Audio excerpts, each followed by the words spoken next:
here are some of the most furious Gordon Ramsay moments from Hell's Kitchen. And what happened with this contestant was brutal. Take the time when Zeus, even though he wasn't on the chopping block that night, asked to have a word.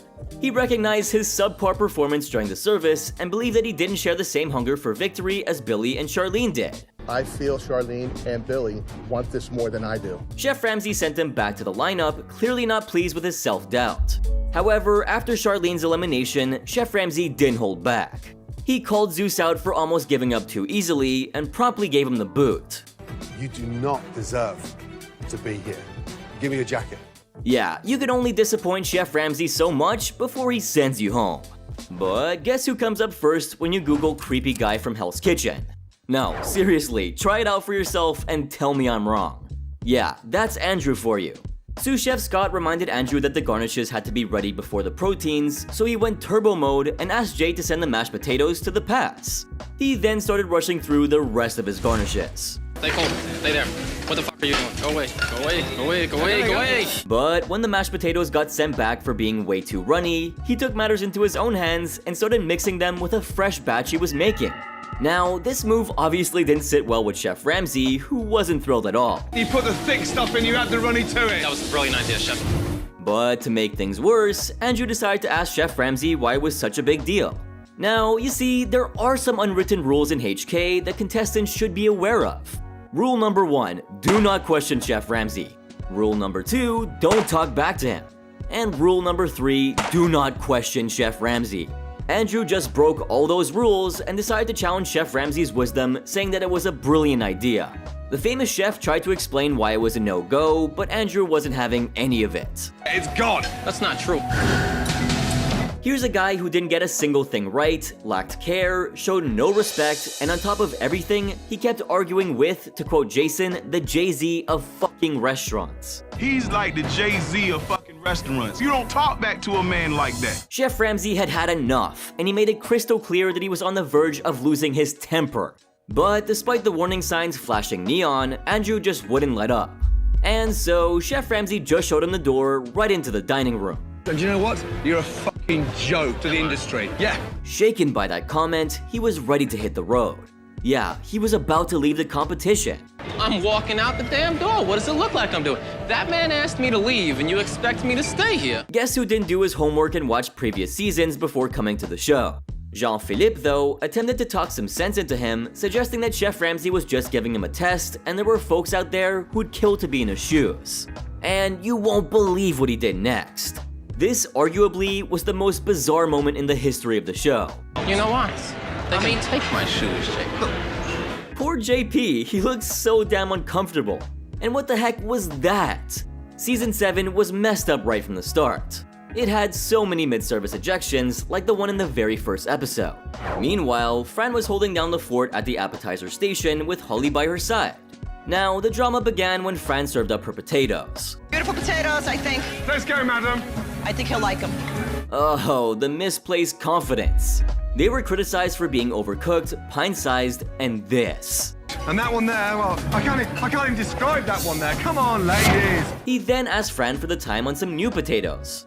And what was the response? Well, crickets. She stayed quiet until Holly had to repeat the question, and finally, Fran shouted out 2 minutes. Chef Ramsay had had enough, and he decided to give Fran a quick tutorial on how to properly toss those potatoes. But then, Chef Ramsay was bewildered when she revealed that she was scared of the grease. Or was she? She's scared of the oil. What did you say? No, I'm scared of you, Chef. The famous chef wasn't having any of that attitude. It was a clear reflection of her lacking self-assurance, and the famous chef couldn't help but take a dig. I'm afraid of you, Fran. Yeah, you scare me. As the hectic dinner service raged on, Fran found herself knee-deep in a lobster risotto mishap.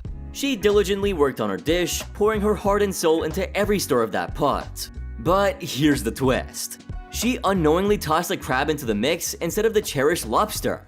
The moment Chef Ramsay's eagle eye caught this, oh boy, you have to see what happened next. Someone explain to Fran what the fuck a lobster looks like. But she was just tired of getting yelled at. Yeah, I made a mistake, but give me a break. Now pay attention to what I'm about to say here. Tired of being yelled at, but not tired of making mistakes because she continued on with her streak. It was 45 minutes into the dinner service and the Red Kitchen was serving up, well, close to nothing. Jamie, determined to make a difference, brought her first fillet of beef to the pass. He questioned the dish, and Jamie, in a bid to make things right, offered to pop it back into the oven. Chef Ramsay, however, had reached his limit. Come here, you! Touch it! It's like cold cream on a fucking hot steak! We saw it coming. Touch that. Touch that. It's cold. Now, here's where things get really interesting. Raise your hand if you have a bad habit of laughing at serious moments. I know I'm guilty of it. Chef Ramsay, not one for jokes in the heat of service, gave her a stern lecture, reminding everyone that the situation was far from funny. But Maria, oh Maria. And you think it's funny? But you're right. Right.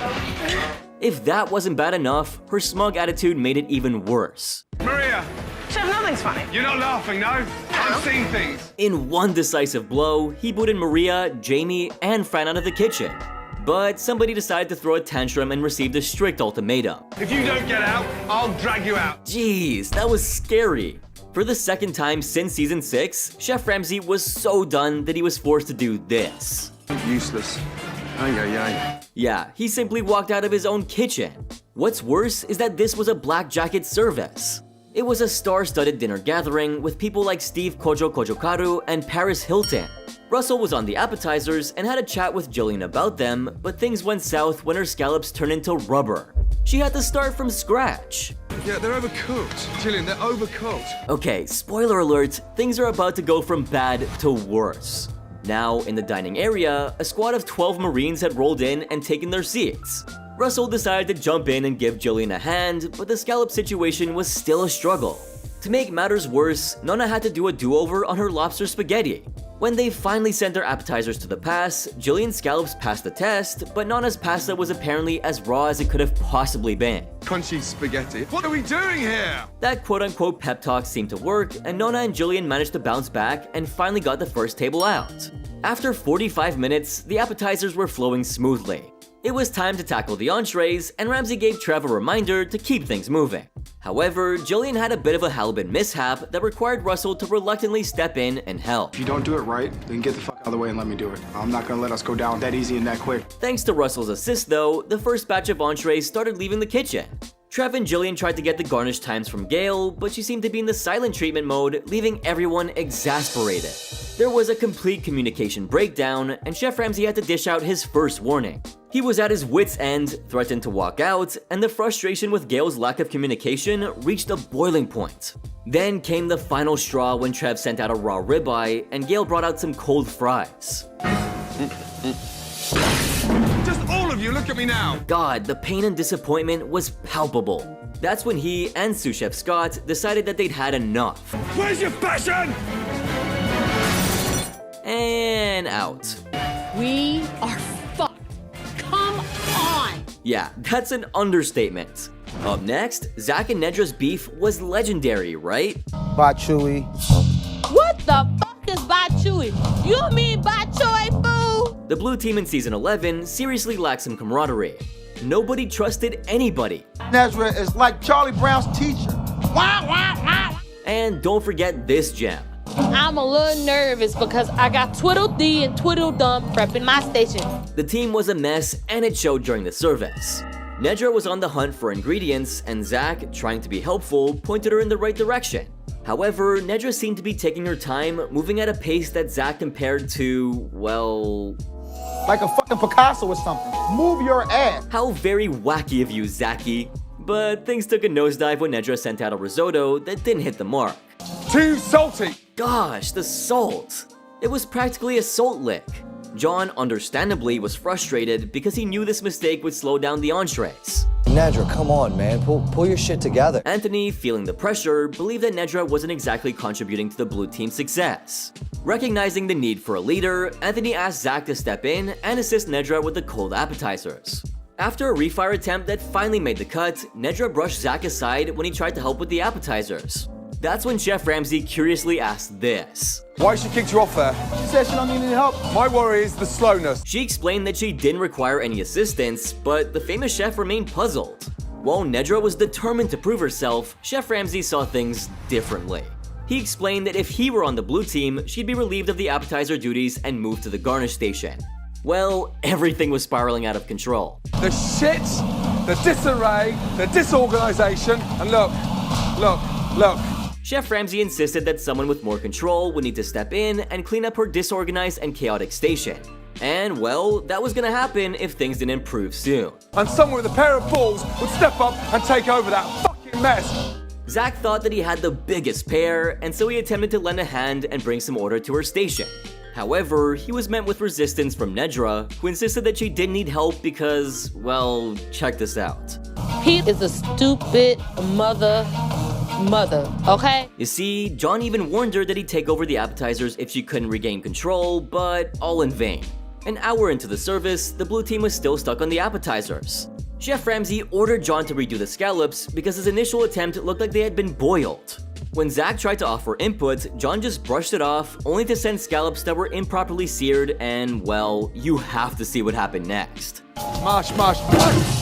It's just a fucking joke. Yes, chef. Anthony couldn't hide his frustration and called out the whole situation for the embarrassment that it was. Finally, Chef Ramsay had reached his limit and kicked the entire blue team out of the kitchen. Get out! Get out! Idiots! And guess what? The red team wasn't any better. They were kicked out not long after, and on her way out, guess what Cindy had to say? Me! Excuse me, madam! Yes, chef. Fuck me! How about fuck you? Ah, so impending doom approaches, huh? Get out! Man. A little redundant, but it did make me cry of laughter. Now, let's talk about what happened during the 6th dinner service of Season 6 when Tennille was holding down the garnish station. Well, that's 2 6s, but there may as well have been a 3rd, considering how much of a personal hell Chef Ramsay had to have been in. Anyway, at one point, Tennille whipped up way more spinach than was needed, and Chef Ramsay wasn't too pleased. He immediately let loose on her. Cook the spinach to order, you lazy cow! Now, that didn't sit well with Tennille. She believed that Chef Ramsay needed to learn a thing or two about showing some respect, especially since she was giving it her all. He's a disrespectful British motherfucker. And she wasn't the only one who hated the comment. Several viewers pointed out that it was just plain offensive. In fact, Ramsay has received a lot of flack from a bunch of media agencies because of this. For instance, The Globe and The Mail called him out by saying, Ramsay's personality seems to thrive on insulting others. There are lots of fields where the F word is used liberally, but I know of no profession where a male leader could routinely and publicly call female trainees you stupid bitch or you stupid cow and not be held up for harassment. I think critique crosses the line into bullying when it stops being constructive and starts targeting a person's appearance. What are your thoughts though? Let me know in the comment section down below. Anyway, coming back, as if that wasn't enough drama, Tennille's mashed potatoes decided to stick to the pot and didn't quite measure up for a 2-person serving. What the fuck is that? In her defense, Tennille didn't want to repeat her mistake of serving extra portions like last time, but Chef Ramsay accused her of not taking things seriously and completely let it all loose. You upset now? Yeah, I'm fucking Seems like you are, because you're crap! And that was the breaking point. However, in a surprising turn of events, showing a rare amount of spine, Tennille fired right back. You're crap. Yeah, that outburst left the entire team stunned. But not Chef Ramsay. He didn't hesitate to show her the door as she continued to hurl her insults his way. Get the fuck out of here! Fuck you. Things didn't cool down in the back either. Tennille and Chef Ramsay got into an even more heated showdown, with Ramsay delivering a stern warning about never calling him crap unless she wanted to call it her last day in Hell's Kitchen. Tennille, though, wasn't gonna back down. She passionately proclaimed that she was giving it her all, but what she said next changed the entire game for her. Oh, let me in the kitchen. doing? Just let me in the kitchen. You know what? That move was actually pretty clever. It was direct, sharply precise, and something that made Chef Ramsay realize that there was still a heap of passion and determination left in her. He must have seen something really special in her because, honestly, he's given the boot to a ton of contestants for much less. Over on Reddit, a user asked if Jen's meltdown topped Tennille's, and for most, it was a resounding yes. Someone even pointed out that Chef Ramsay had considered sending Tennille packing after their big showdown. But here's the catch. Tennille had always been a firecracker full of passion. Admittedly, her strong personality didn't always sit well with everyone. But on the flip side, Jen didn't strike me as quite as fiery during the show. Don't get me wrong, she had an attitude, but there's a difference between passion and arrogance. Chef Ramsay must have sensed this too, since Jen had a knack for being quite a hypocrite. I can think of a ton of times during Season 4 where she either messed up her teammates' efforts or bent the rules during the challenges. When the going got tough, she often took the path of least resistance. So when she started blaming Chef Ramsay for undermining her, he likely felt a sense of deja vu and wanted no part of it. It's understandable. Even though both contestants made it to the final four, Tennille's intentions always appeared to be more honorable compared to Jen's. Yeah, absolutely no doubt about that. But that's absolutely nothing compared to what happened in Season 5. In the 10th episode, Giovanni was holding it down at the meat station among the final 6 contestants.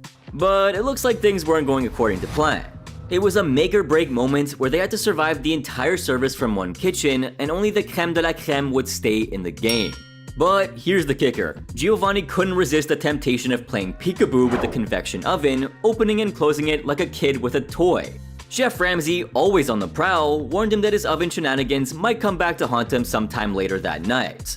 And well, has Chef Ramsay ever been wrong? Fast forward to when Giovanni Filippone sent up Ben Walanka's chicken special, you won't believe how it turned out. What is that? Giovanni's best. Is that like a chewed up bit of chicken from the dog here? The raw drumstick that landed on the plate made Chef Ramsay think that Giovanni had already given up. And as far as Chef Ramsay was concerned, that was a culinary crime scene. But Giovanni didn't want to give up. He asked for another minute to refire the chicken, however, there seemed to be a problem. He had no clue how to make the dish. Naturally, even his second attempt failed. With no other choice left, Chef Ramsay had to break the news to Ben that his special was turning into a tragedy. And what can I say, he really didn't mince his words at all. Your special has now become not very special, thanks to Dick Face there. But did Giovanni take it well? Of course not. He felt downright offended, and instead of sucking it up, he chose to defend himself. Yeah, but I'm not Dick Face, Chef. And that was all it took for Chef Ramsay to lose his shit. No, I don't give a fuck! Dick Face! Wow, that was quite an outburst. But no matter how much fans love Chef Ramsay's creative insults, some viewers think that this was an extremely exaggerated reaction. Chef Ramsay was being way too explosive when all Giovanni did was try to stand up for himself and say that he was better. I mean, forget about flipping over, this viewer also thinks that Giovanni's elimination was a scam. Well, I think I would have reacted in a way more fierce way than Chef Ramsay, to be honest. I mean, you know how things could get really frustrating in the kitchen. But what do you think? Let me know in the comments section down below. Now, do you remember this time from Season 3 when contestants were desperately trying to test Chef Ramsay's patience? That honestly just happened? That's it. That's dry. Yeah, Josh, that just happened. Chef Ramsay had just caught Joshua Waller holding up a dried chicken. And what else could he do with it other than slamming it on the table? I mean, there's no way he was gonna send that out. You see, Chef Ramsay was already frustrated with the rest of the blue team's failures during the second episode of Season 3. Right from the raw Wellingtons to the way that Josh screwed up his timings, Chef Ramsay had a bad feeling about the entire service. Wondering how bad? Well, take a look at this. Sinking like a Titanic. Right now, nothing is happening. That's quite the wreckage. But don't worry, no billionaires were harmed during the making of this video. Okay, jokes aside, this definitely happened. You donkey. You can't even do a risotto, you know that? Yeah, I could tell you that Chef Ramsay meant every single word that he said here. I mean, how could you blame him, huh? This man was frustrated to his very core. So much so that he berated the entire blue team for their weak performance and shocked everyone by doing this. Cough out of here. Get out! Get out! Wow, that was quite humiliating. But he probably had it coming anyway, because I've never seen anyone compare food to this. Food is sex. I want to make people feel like they just had great sex. Well, that's what overconfidence looks like to me. You see, Josh never took a break from making idiotic mistakes throughout. A Reddit user once asked, what Black Jacket chefs do you think are worse than Matt from Season 4? And the overwhelming responses point towards... who else? This guy right here, Josh. Now, fans of the show already know that Josh earned himself the notorious nickname of Spaghetti Josh. And if you feel lost, let me help you with that. You see, Josh had managed to cook up plates of pasta and risotto before they were even ordered. So when Chef Ramsay noticed that Josh had already cooked a risotto when there were no orders on board yet, he was definitely confused. Like, seriously, how do you explain all that pasta piling up on the hot plate? Quite understandably, Chef Ramsay couldn't hold back his frustration and left no stone unturned to chew out Josh for wasting money. And guess what he labeled him this time? What a fucking donut. Yeah, serves him right. However, to add fuel to the fire, Chef Ramsay then discovered that Josh had cooked spaghetti without an order for any coming in. When he asked if he would make the same mistake at his own restaurant, Josh sheepishly replied with a no, claiming that it was a mere oversight. Well, there's no way Chef Ramsay was gonna let him off the hook so easily, which is why he made it clear to him by saying this. Come here, it's an Italian restaurant in Venice Beach. Cook spaghetti to order, you donkey. So, you see what's happening here? Not only was the pressure mounting, but Josh was also pushing Ramsay to his limits. It took an entire hour into the service for Josh's appetizers to finally start making their way out of the kitchen. However, that joy was very short-lived as one order of risotto was sent back for being undercooked. This sent Chef Ramsay into a fit of rage, and he went about berating Josh for his culinary blunder and yelling about how he was screwing up the tables. Enough was enough for Ramsay, and you could almost see him fuming. Yes, chef. Take that off and fuck off out of here. Get out! This was probably Chef Ramsay at his most volcanic and unforgiving because he didn't stop there. Oh no, there was way more to come. Give me the fucking jacket! Fucking useless sack of shit! Yeah, so he basically just chased Josh until he was completely out of sight. And well, that's one brutal way to kick someone out of the kitchen. But I do have to add, Josh has turned out to be a true survivor. From what I heard last, he's now working as an executive chef at Kung Fu Kitchen and Sushi in the Catalina Hotel and Beach Club. But I really hope he's firing up orders that have actually been requested. Speaking of which, nothing could beat how this contestant set his station on fire. And when I say on fire, I mean quite literally. You're cooking in a burnt pan! Leave it! Leave it! Ah, Tom, what a train wreck you are, man. And after almost setting the whole kitchen on fire, what do you think Chef Ramsay could say other than this? You're gonna blow fire in your face, you fucking donkey! Okay, so I know you're itching to find out how bad things got, so let me give you a quick little refresher. So, during the dinner service, Tom Pauly was assigned to the meat station. This dude was ready to conquer the culinary challenges of Hell's Kitchen. But little did he know that this night would be anything but smooth sailing. As the orders started rolling in and the heat turned up, Heather West, one of his teammates, questioned the temperature of his pan. And what does Tom do? Right out the gate, he drops a bombshell on Chef Ramsay. He confessed that he hadn't started cooking the quail despite the order being placed an hour ago. Needless to say, Ramsay's frustration began to simmer. To make things worse, when it was time to serve those delectable Wellingtons, Tom proudly presented a batch that turned out to be undercooked. Luckily, Keith came to the rescue and assured Chef Ramsay that they could be ready in just about 4 minutes. Whew, thank goodness. That's a huge crisis averted right there. But things had to screw up all over again. Because just as the tensions reached the boiling point, disaster struck. You see, the duck in Tom's pan decided it had enough of the heat and started to burn. Chef Ramsay, in an act of rescue, instructed Tom to step aside and salvage the sizzling pan from becoming a charred catastrophe. Actually, that is rather a very gentle way of putting what happened into words. Because this is how things turned out. You're cooking in a burnt pan, you fucking bitch! Feeling the mounting pressure, Chef Ramsay called upon Keith to take over the meat station, asking him to see to it that he doesn't cook anything. But Tom should have just shut up. Because when he dared to question Chef Ramsay's instructions, his concerns weren't met with the greatest reaction. Shut it and watch! Shut it! Holy, the dinner service was a total disaster. And what do you know, both teams were declared joint losers before being kicked out of the service. However, Tom was the only contestant who was on the receiving end of this. Yeah, there you go. Yeah, there you go. I've had enough. Well, I did feel a bit bad for him, but again, it doesn't really matter because he got eliminated the same night anyway. But Chef Ramsay doesn't always use his favorite go-to word of endearment, but just in times when he's angry.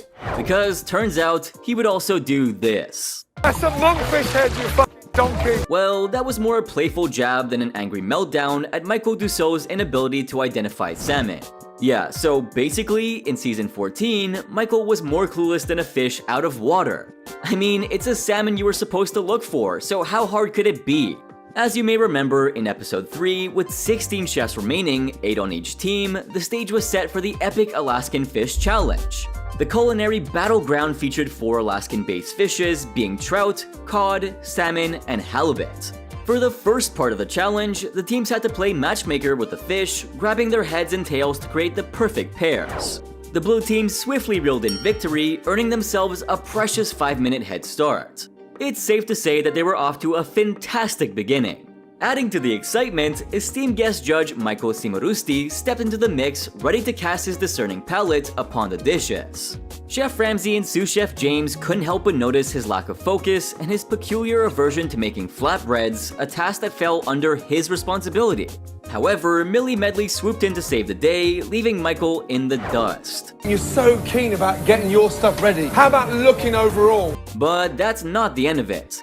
In a moment of sheer carelessness, Michael decided it was a brilliant idea to place a scorching pan on a nearby rack. Now, this could leave a lot of contestants with some serious burns, but Michael didn't seem to get the point. What are you doing? It was over here, Chef Burning. Shut up! Can you wait till I fucking finish? As if that wasn't enough, towards the end of the service, Michael, in a rush, sent out his garnishes despite Nick Bond's plea for just 1 more minute. And what did you expect to happen other than this? There's a 3rd-degree burn waiting to happen. I can't carry that level of incompetence. However, this next chef found himself in a heated situation, quite literally. Giacomo was determined to turn the tides of misfortune for the blue team and break their losing streak during the prep. Taking charge at the meat station during the dinner service, he was determined to prove his worth. Only if everything went according to plan. He approached sous chef Scott, claiming that his oven wasn't heating up as well as it should. Scott, who looked rather perplexed, then discovered this. Dude, you don't have the fucking gas on, stupid! Surely you're better than that, Giacomo. But wait till you see this moment when Chef Ramsay caught wind of Giacomo's oversight. Why is the oven not on? Not sure, Chef, I'm sorry. You're not sure, you donkey! And well, this wasn't the end of the kitchen drama. Chef Ramsay, with his keen eyes, then questioned Giacomo about the pigness of the duck. In an attempt to save face, Giacomo argued that it wasn't cooked to perfection. So, sensing that something was amiss, Chef Ramsay then inquired about another duck which was resting. Unfortunately, Giacomo's claim of having one ready was nothing more than a white lie. Caught in his dishonesty, Giacomo quickly apologized and insisted that it was totally unintentional. Well, here's what I think would happen. Giacomo probably couldn't handle the heat himself, which is why he forgot to turn it on.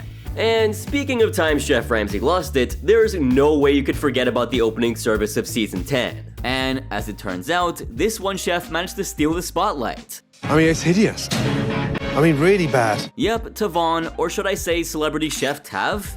This dude got famous for all the wrong reasons. And yes, there are tons of Yelp reviews that prove that Tavon pulled off a massive scam. Tavon was absolutely clueless in the kitchen. And yet, apparently, he's running a mentoring gig to teach cooking. Folks sign up, fork over their cash up front, and poof, he vanishes into thin air, leaving them hanging. Yeah, dude pulled off a disappearing act that would make Houdini jealous right before taking the money and running. That aside, let's check out the first and only dinner service where we found him working at the appetizer station alongside Guy and Royce. And what was the first thing that he sent out?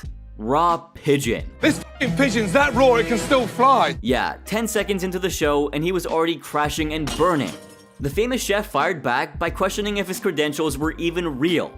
Are you serious that you're an executive chef? Yeah, chef. Okay, so let's be honest, how many of you here are guilty of exaggerating on your resume only to find yourself completely clueless once you're in the thick of it? Well, you'd be in good company with Taff. But the drama continues. Chef Ramsay started giving Justin a hard time about his undercooked scallops. Why are they all broken? What the f*** have you done? And the plot thickened when it turned out those scallops were messed up by none other than Tavon himself. Yeah, he brutalized them. Come here, you executive chef. Come here. With Tavon's cringeworthy performance, Chef Ramsay couldn't resist tossing around his executive chef title sarcastically. And I don't blame him. Plus, if you thought only Chef Ramsay could be savage, listen to the eulogies his teammates gave for this tragedy. This is ugly. The scalps were just mutilated. Wait, it gets even more colorful, so check this out. Looked like they got caught with a paperclip. And absolutely nothing beats this next comparison. Treated those scallops like a homeless rat. I think we downloaded the wrong Ratatouille movie, huh? The famous chef kept demanding an explanation from Tavon, but he simply crumbled under the pressure, claiming this. I guess I froze, Dude was walking on thin ice here. And you know what? It's always better to offer no excuse than a bad one. What else do you want me to say? You haven't even fucking defrosted. Tavon, though, just seemed to take it lightly and laughed it off. That really got under Chef Ramsay's skin, and he hit his limit. He kicked Tavon out of the kitchen, sending him back to the dorms. But Tavon didn't leave quietly, of course. He let loose some choice words. Chef Ramsay, you're a fucking douchebag. Have you ever heard of the Dunning-Kruger effect? It's the opposite of imposter syndrome, when someone thinks very highly of themselves instead of the other way around, and this overconfidence can easily turn into ignorance. You might spot the Dunning-Kruger effect right in your workplace. Think about it, maybe there's that self-assured but seriously unaware boss, or the one coworker who believes they're God's gift to the team. It's tough to deal with these folks, as they're not exactly open to feedback. Anyway, Tavon was naturally the blue team's first nominee for elimination. Chef Ramsay asked him to rate his performance based on the kitchen positions. Tavon answered by saying, Probably a prep cook that got thrown onto the line. But Chef Ramsay had a different interpretation. Well, that's way off my estimate. I would have said dishwasher. Ooh, burn. Now, here comes another example of the Dunning-Kruger effect in action. How long is it going to take you to cook that lobster tail? 45 seconds, Chef. 45 seconds. Your time starts now. Really? Let's see if it worked out. During the dinner service, Joy held down the fish station along Nicole. Right off the bat, the women got their first order, but things got a bit tangled when Nicole seemed unsure about the scallop duty. Joy had to remind her that it was their responsibility, and things got a bit tense when Nicole couldn't recall the order specifics. Do you remember everything he called? No. In a decisive move, Joy decided to take control of the fish station and let Nicole manage her own tasks, aiming not to babysit her. Unfortunately, that move ended up backfiring when Joy sent out scallops that were way too cooked. Okay. Refire another one, Chef. Yeah, that's exactly what you're going to do. As the women hustled to salvage their first table, Joy reached out to Nicole for some assistance.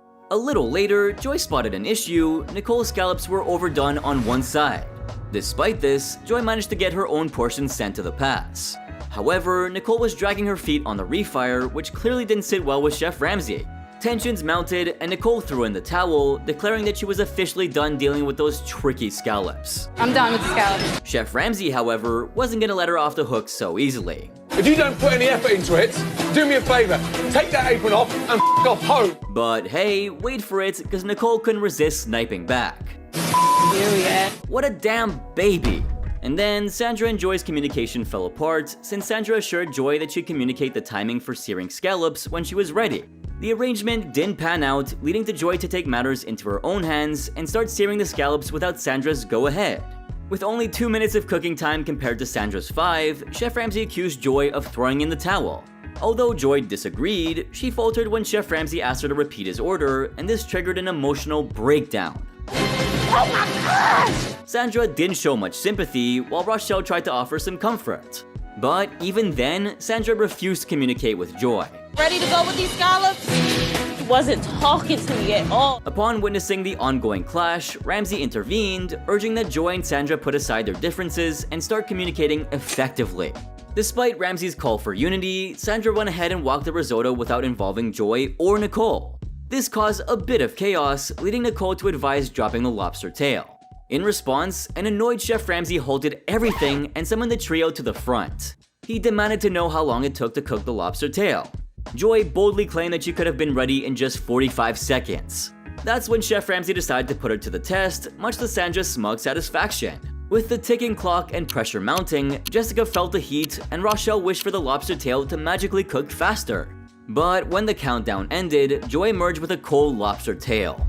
She tried to reason that it was due to a communication breakdown, but Chef Ramsay wasn't buying it. Communication, yeah, it's really up. The famous chef's snarkiness could give Deadpool a run for his money. And the result? He promptly kicked her, Nicole, and Sandra out of the kitchen. You see, Chef Ramsay insists on folks living up to their words by walking the talk, so if you can't do that, get ready to be caught up on the other end of his razor-sharp insults. Now, did I miss your favorite Savage Ramsay moment? Let me know in the comments section down below. And hey, don't forget to join me on my channel's Discord server for free, where we can go at length discussing even more times Chef Ramsay obliterated his contestants. And guess what? I even have an exclusive server for those of you who are interested. Well, I'm excited to see you there, but before you leave, make sure to smack that like, subscribe, and turn on my post notifications. Also, don't forget to check out my latest video right here, since it's even crazier.